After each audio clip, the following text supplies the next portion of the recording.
Things have went from bad to worse for Jisoo, but they're about to hit rock bottom as he has to trade in his money-making scheme for a job in the real world. Welcome back, guys, to Fog Entertainment. First, he lost his phone. Second, he lost his money. And thirdly, now, he actually has to go and get a part-time job. In episode 2, Jisoo made up some garbage about how he makes his millions through working part-time. And in this episode, he's working part-time, but he's not making millions. He's not. We all know what it's like to work for the man. It's not good. Some of us no longer work for the man. But here, there's nothing worse than hyping yourself up, making millions, and going to work for the man. And making pennies. Like the next day. Making donuts. So, yeah, we start episode 3 where Jisoo's freaking out. He's frantic. He needs to find his father. He's searching through contacts. He's phoning. He's trying to get in contact with him. He finally finds out where his father is living. He scribbles down the address, and he's not happy. He's scrunching up the bit of paper, which ain't good because you need that address, but the anger's getting the best of him. But he's not going alone because he's got his trusty taser, and he might just be willing to use it for the first time on his father if it means getting his money back. So he leaves his house. He gets into the elevator. Straight away, though, he bumps into Gyuri. He wants nothing to do with Gyuri. As far as Jisoo's concerned, she's pretty much ruined his life. She lied to him. She fed him some bullshit story about how she kind of liked him, but it was all just fake to steal his money, so he doesn't want to know her. But she feels bad, and she wants him to essentially let her in. She wants to try and help him get his money back, and she's got the phone, but she ain't giving him the phone. She says, look, let me tag along, and then maybe she will get that phone back. They discuss the business a little bit. She kind of wants in. She wants a partnership. She calls him a pimp, and he doesn't like this. He's taken aback by this. He thinks he's not. He's offended. He doesn't think he's a pimp. He thinks he's security. He says that he offers protection. I'm just the middleman. I'm business security. Has he got a point here, or is he bullshitting? He's a motherfucking PIMP. As 50 Cent would say, yeah, I mean, he's doing the pimp. I mean, he might be security as well. Maybe he's a jack of all trades. Master of none, apparently. Aye, master of none, because he's getting no money. But, like, he says, no, you're not getting in the business, but he's broke, and he doesn't have the money for the bus fare, so Gyuri's going to tag along. So, she tags along. Imagine being that pissed, not having enough money for a bus fare. Yeah, it kind of sucks. That hole. She then follows him to his father. They take the bus. They break into his apartment. The next day, his father comes home. He's shocked to see him. He tries to escape, but it doesn't really work. He gets hit with a frying pan, and then he's basically being held hostage here. He questions, why the hell are you with my son? You know, you're way too good looking for this guy. And then Jisoo gets the taser out, and he starts tasing his father. He's like, where the fuck is my money? And then we find out where Jisoo's money is, or where it was, because it's been invested into some brand new cryptocurrency scheme.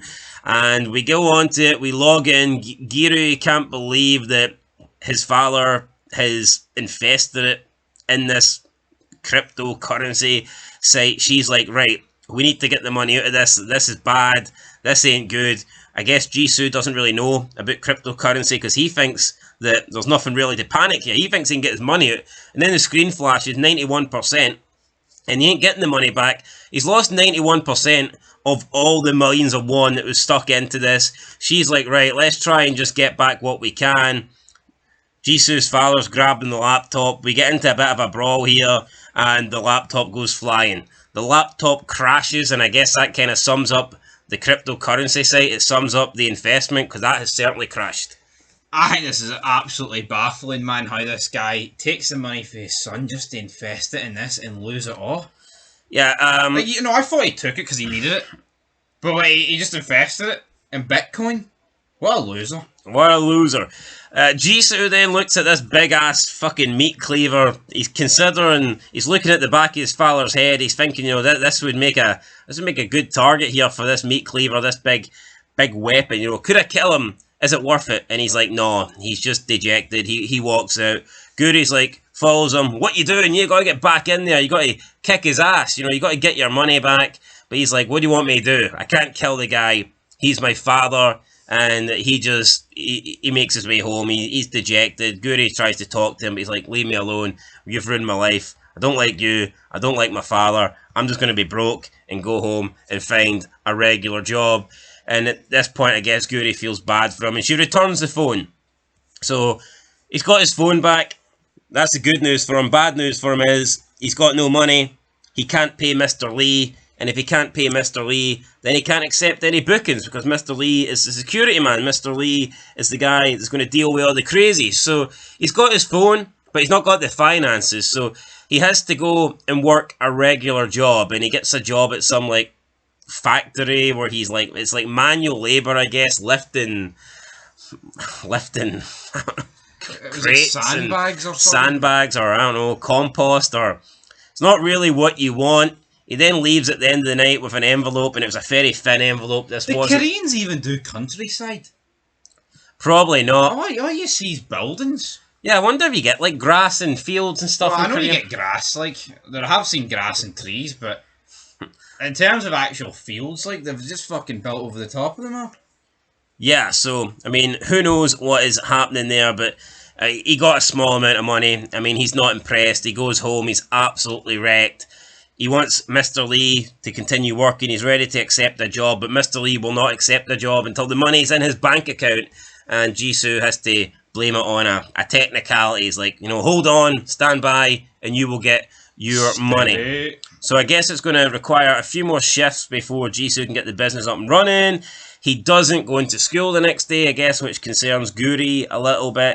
So she tries to, once again, go and see him, but this time she's got an envelope, and this envelope's a hell of a lot thicker than the one Jisoo got at his part-time job. Yeah, I mean, absolutely. It's a lot thicker. It wouldn't be any harder to be thicker because, you know what, the part-time job is paying peanuts. Even though it looks good, $10,001. Yeah, so they go to like some amusements, and she's like, let me in. How does it work? Come on. I feel bad. Here's your money. She's offering him the deal. She's also got... She's like, basically, she's got the pet that he had crushed in episode 2. She's like bought another one, and she like speaks for it and stuff. She's like talking as this pet, kind of weird, but I guess it's the only way she can get through to Jisoo since he likes this type of pet, whatever you would call it, like this crab, snail, shellfish, crab, snail thingy. So it's almost like she's getting through to him, but then she says, like, I'm not giving you the money. This is buying me a steak, essentially. She thinks they're going to be 50-50 partners, but Jisoo is like, nah, he can't trust her. To her, it's like a game. To him, it's life. To him, he has to survive. He needs this to work, and he doesn't want it to work with her. And he's going to do it the right way, I guess. He's going to do it by earning his money. He's going to keep 100% of the business. He's going to control things, but it's just going to take him time. So he had the chance for this partnership, but he left it on the table. In the internet cafe, Minwee and Kitai are dating, but they're kind of having a little bit of an argument. She's upset that she can't work, and I guess she's losing out on money as well. And she kind of realizes that Kitai only dates her because of her money and her chest, according to him. He was playing PUBG, which is probably the most interesting thing about this scene. I just don't really care for these two. Yeah, Kitty says, look, you can't really blame me for dating you because of your money and your chest, because you only date me because I was voted the most handsome guy in school, and if I was a nerd, you wouldn't be dating me, which I guess is kind of true. I mean, yeah, it is true, but how weird's that voting on that shit? Yeah, so... Democracy. She kind of realizes that, Christ, he's only with me for my money. I need to get some money. I need to get back working. She goes to Mr. Lee, but Mr. Lee isn't ready to work yet because he's not received the money. Plus, he doesn't think this is good for her after what happened in the first episode when she was kidnapped by the crazy guy. How weird is it, though, that a guy has admitted to only being with a woman for money? Yeah, that's kind of crazy. Normally it's the other way around, but they don't admit it. How to turn tables? Yeah, only they wouldn't admit it. So Mr. Lee is recommending against it, that she is, not cut out for this line of work. And when you factor in that I believe she's like 17 as well, it's like maybe Mr. Lee should just put his foot down and say no. Mr. Lee, take a seat. But he tries to convince her not to do it. But right now it doesn't really matter because Jisoo's not got the money to get the business going. So, I mean, that just doesn't really matter anyway. Gyuri then talks to Minwee and asks her about how she's got all this money and how she pays for her boyfriend's nice stuff. Keep in mind, Gyuri was the one that stole her boyfriend's present in the first episode as well. And she makes up some bullshit about having a waitress job. Kind of similar to Jisoo, where, you know, it's some part-time job, yet we know part-time money doesn't really pay that much. So, yeah. It's kind of just similar to the bullshit that Jisoo expressed earlier. Absolute bullshit. Part-time. I mean, if you're part-time and someone making that amount of money, it has to be illegal. And that's what it is. That's the reality. Drug dealing, hooring, pimping. It's going to have to be something of that line, is it? Selling guns part-time. Selling guns part-time. And we also just see that Jisoo's continuing to fall behind at school, because he's just putting too much time into the part-time work. You know, he's not been able to make the easy money. He's having to go straight to work after school. He's getting less sleep. He's getting less time to basically study and get all his questions right. So not only is he falling asleep, sleeping in, not turning up to class, his grades are being affected. Mr. Chu talks to him and says that you've got to, you know, concentrate on your grades. It's not good that they're going down. And he brings up his friendship with Gyuri, but Jisoo says that he doesn't like her. And Mr. Chu's surprised by this because he says that you two are like practically the same. You're the same damn person, which surprises Jisoo. We then go to some sort of like exam results where the exams are being read out, everyone's marking their scores, and Jisoo gets a 48, which I believe is like out of 100. So he gets like 48%, and he's went from being number one in the class to last in the class, and that's not good. No, it's not good for him. You always remember getting exams slammed down and reading the result, and it's like, yeah, that's a bit shite, and that's what he's thinking right here. That's what he is thinking. He's thinking, how the heck did I only get a 48? But to make it worse, one of the kids in the classrooms turn around, they start like pushing him, and they're like, look at this, teacher's pet, you only got a 48. How the hell did you get a 48? I can't stand you. I hate your guts. You come in here acting like you're the shit. You're the teacher's pet. Like, you know, you can't be beaten here. You're the best that there ever was. You're Bret Hart here of the exams, yet you're getting a stupid damn 48. And at this point, Jisoo just cracks up and he stands up, punches the kid, and then screams, I can't take this fucking shit no more. And he walks over to Gyuri and stares down at her for like 10 seconds and goes, you're in. And that's the start of the partnership. And the episode ends with Jisoo basically giving up 50%. You know the business, and I know the chemistry. Yeah, it's like Walter and Jesse, I guess, you know, agreeing to work for the first time. So this sets up the partnership. That was the end of the episode, basically. So we had Jisoo trying to get his money back, couldn't get his money back, had to get a part-time job. Meanwhile, Gyuri's got a lot of money, but not enough money to get away from her parents. So she's trying to invest her money into Jisoo's money-making prostitution scheme because she thinks that's a safer bet than the cryptocurrency that went tits up, essentially. 91% down the drain. So, yeah, we got a lot happening. Jisoo cracking up here. Is he going to break out here? Is this his bad boy phase coming on? Is he no longer the teacher's pet? Is he no longer the nerd? I don't think you can be a nerd with 48% out of 100, that's for sure. You could be a dumb fucking nerd. You do get them.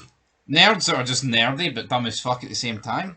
Just playing PUBG for a living then? Aye, pretty much, aye. And yeah, there you go. Well, good news for Jisoo is he didn't get his ass whooped by Kitty, but he hasn't really bumped into him yet since then. So yeah, we will see what happens then. But that was the end of the episode. It is time for the rating. I'm going to give this one a 6 out of 10. I don't think it was as good as the first two. Did seem to drag a little bit.